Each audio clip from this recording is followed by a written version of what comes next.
It's a really hard area for people to deal with because you're genuinely having to deal with emotions mixed into a financial conversation quite often.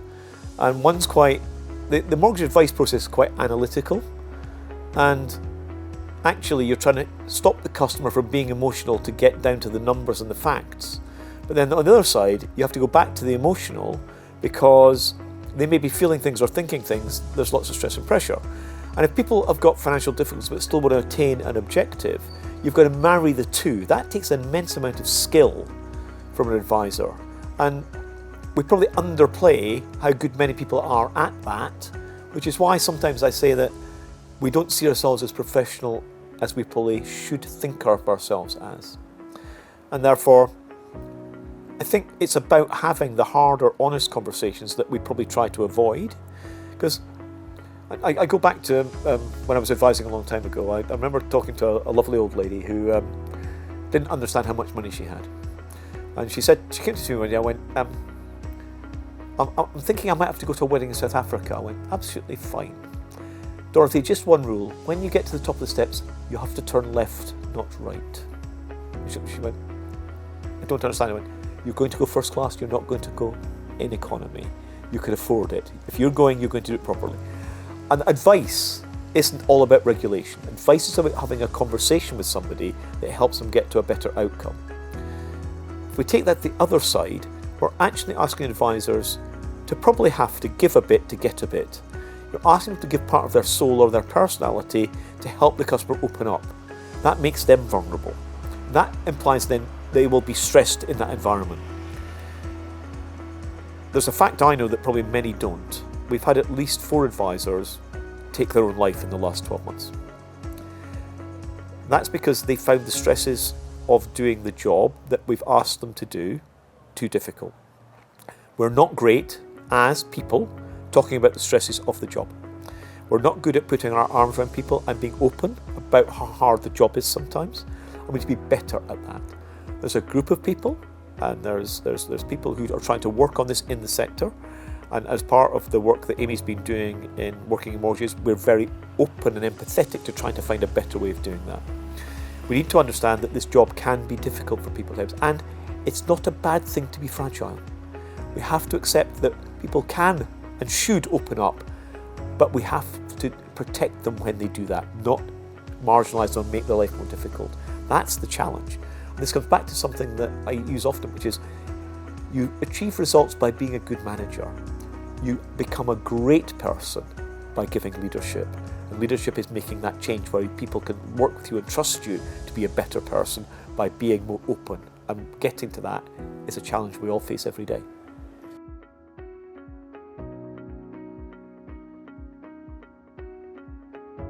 There's a number of my friends in the industry, particularly working around the areas of financial inclusion, who've been talking to the Tory party for a long time, but also the Labour Party about this.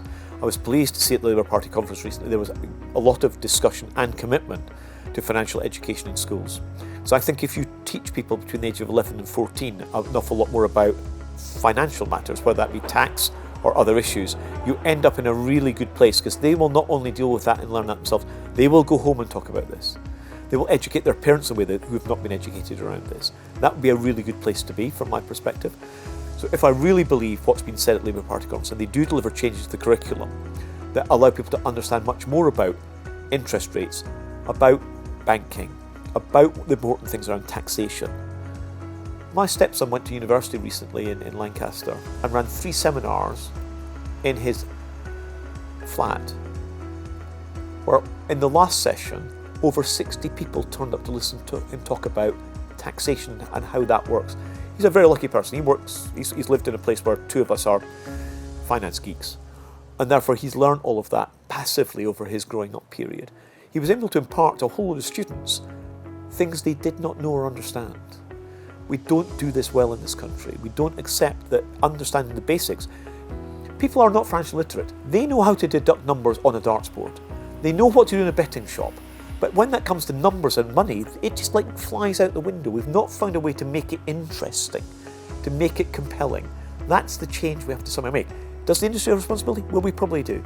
Do I think that we could take the 6 biggest lenders and 6 biggest insurers and create a financial education trust and actually use those big firms to genuinely work together to make a fundamental difference to how we educate people in the UK? We probably should. Will they?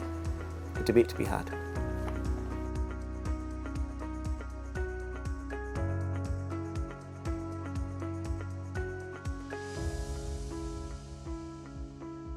Let me rephrase the first one slightly. What do I genuinely wish for this industry? I wish for an industry that collaborates as a group of people who genuinely want the best outcomes for customers all the time. And I think we've got there a lot in the last 3 or 4 years, where it doesn't matter where you come from, the lender community or the broker community, we try to work together to grow together to make the opportunities better. And we recognise that by working together in tandem and parallel, we will grow the market for all, and that works for everybody. I think the space for businesses of all types is great. I still think we've got a long way to go in terms of some of the D&I stuff, in terms of genuine inclusivity. Alison Corfield, who I love to an infinite degree, is grateful for some of the stuff that we've done within Amy recently, because she said, I used to get invited to a party. You've invited me to dance. That difference is immense. And I think the difference is we have to embrace people from all backgrounds, all cultures, all types, and learn to use their skills and abilities and listen better. And if we do that, we will grow as people that will allow us to be better and get to a better place. If I had one wish, it is people listened to other people more rather than trying to tell more. I think that's quite a difficult transformation to get in an industry that's all about actually being really good at what you do, because you have to become a bit more passive and think about things in a different way. I think the second question becomes more difficult, because if I wasn't doing this, what would I do? My true wish would be, and this gets into a very controversial area, if the sport of athletics was still not as riddled with drugs, I would love to be a coach in athletics. I've found that very difficult to do because I'm so anti-drugs in sport. I find it difficult to go and play in that space. As the point where I decide that I no longer want to do this job, I will probably do much more in my local community to help people. I will do more charitable work because I don't have the time to do that now. And I will probably spend more time investing in other people and using whatever energy I've got left to make their lives easier. And I think that's a better place to be than where I am now, which is just helping drive commercial firms to make more money.